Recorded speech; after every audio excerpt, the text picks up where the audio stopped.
आज 16 জানুয়ারি 2025। বিছানার একদম লন্ডভন্ড অবস্থা। আমাদের গোছগাছ হচ্ছে ভিয়েতনাম ট্যুরের জন্য। আজ রাত্রি 9টার সময় ফ্লাইট আছে। এখন 4:30 বাজে। দেখি কত তাড়াতাড়ি গুছিয়ে উঠতে পারি। ফাইনালি এখন 6টা বাজে। সবে দমদম এয়ারপোর্টে এসে পৌঁছলাম। এখন ঢুকবো ভেতরে।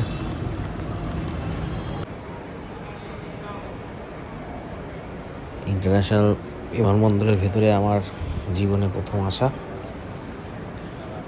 এই ফার্স্ট ফরেন ট্রিপ হচ্ছে আমার।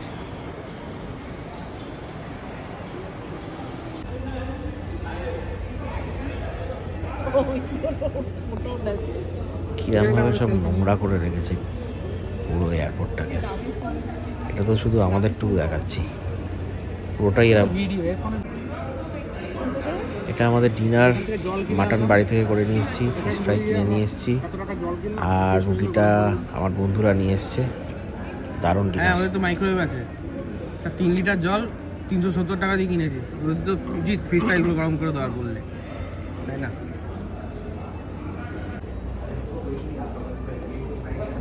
আমার জীবনের অনেক দিনের ইচ্ছা ছিল যে ফার্স্ট আমি ফ্লাইটে উঠবো।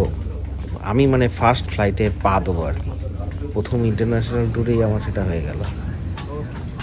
পুরো প্লেন ফাঁকা, আমি ফার্স্ট প্যাসেঞ্জার প্লেনে বোর্ড করলাম।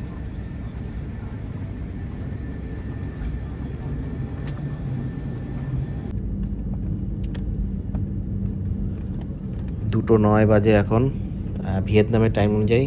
আমরা ভিয়েতনামে ল্যান্ড করলাম। ভারতীয় টাইম অনুযায়ী এখন 12টা 40।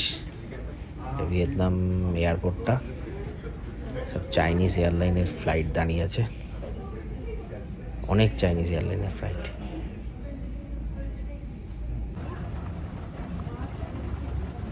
আমাদের গ্রুপের সব মহিলা সমিতি আগে আগে যাচ্ছে। ওরা দারুণ এনজয় হবে ট্যুরটা।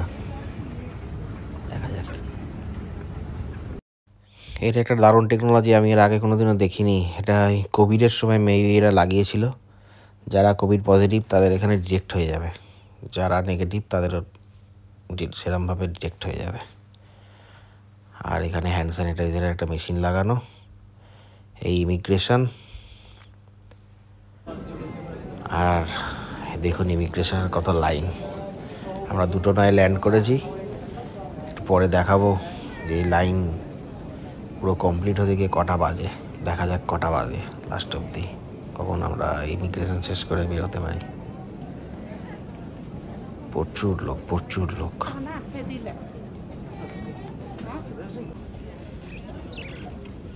ফাইনালি বেরোতে বেরোতে 3:24। লাগেজ কালেক্ট করেই বেরোচ্ছি। আমাদের হোটেল থেকে আমাদের গাড়ি পাঠিয়ে দিয়েছে। দেখি ড্রাইভার কোথায় আছে। ঠান্ডা আছে রে।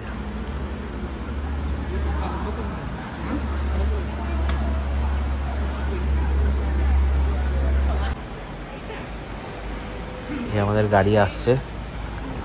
8 জনের একটা ফুল গাড়ি পাঠিয়ে দিয়েছে। দেখে তো খুব ভালোই মনে হচ্ছে।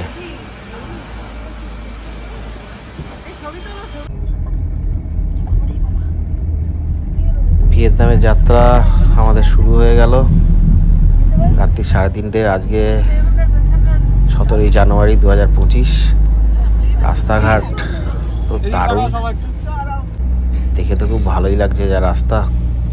কারণ সকালবেলায় দেখা যাক যে এই রাস্তার পরিস্থিতি কেমন থাকে, এরকম ফাঁকা থাকে না থাকে। আমরা এয়ারপোর্ট থেকে বেরোচ্ছি।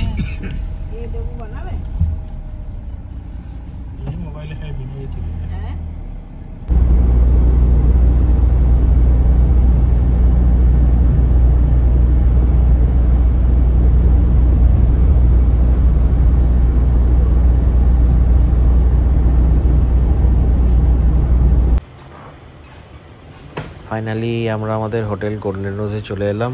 এখন মোটামুটি 4টে বাজে। এটা হ্যানয়ের একদম সেন্টারে। রাস্তা এখন পুরো ফাঁকা।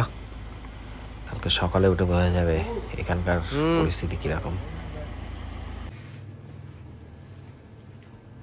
এটা হোটেলের সমস্ত রুলস এবং নিচে ছোট ছোট করে লেখা চার্জেস, যে কার্ডে পেমেন্ট করলে এতে বিভিন্ন পেমেন্ট করলে কত কি চার্জেস কাটবে। এটা আমাদের টোটাল খরচ পড়লো রুমের আর 7 লক্ষ টং হচ্ছে গাড়ির এয়ারপোর্ট পিক আপ।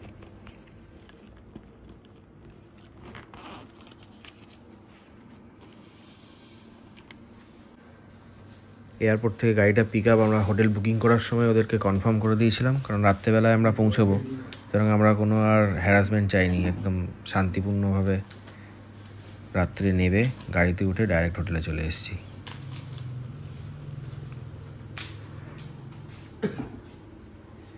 এটা রিসেপশনের টোটাল জায়গাটা খুব সুন্দরভাবে সাজানো। এখানকার সব হোটেলই খুব টিপটপ সাজানো, ভালো বেশ।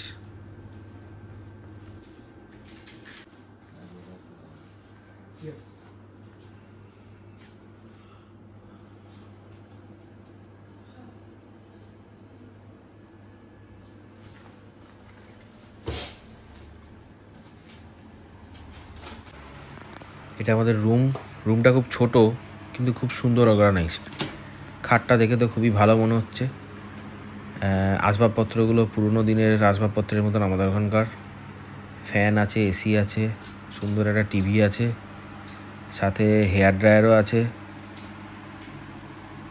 একটা চা বানানোর কেটল দিয়েছে, 2 500 ml জলের বোতল আর গ্লাস, একটা ছোট ফ্রিজ আছে, অনেকের কাজে আসতে পারে এটা। ড্রয়ারগুলো খুলছে না। আর আলমারির ভেতরে আপনার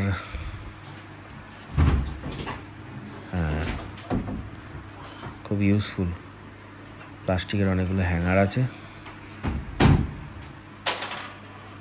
খুব সুন্দর 2 চেয়ার, একটা টি টেবিল।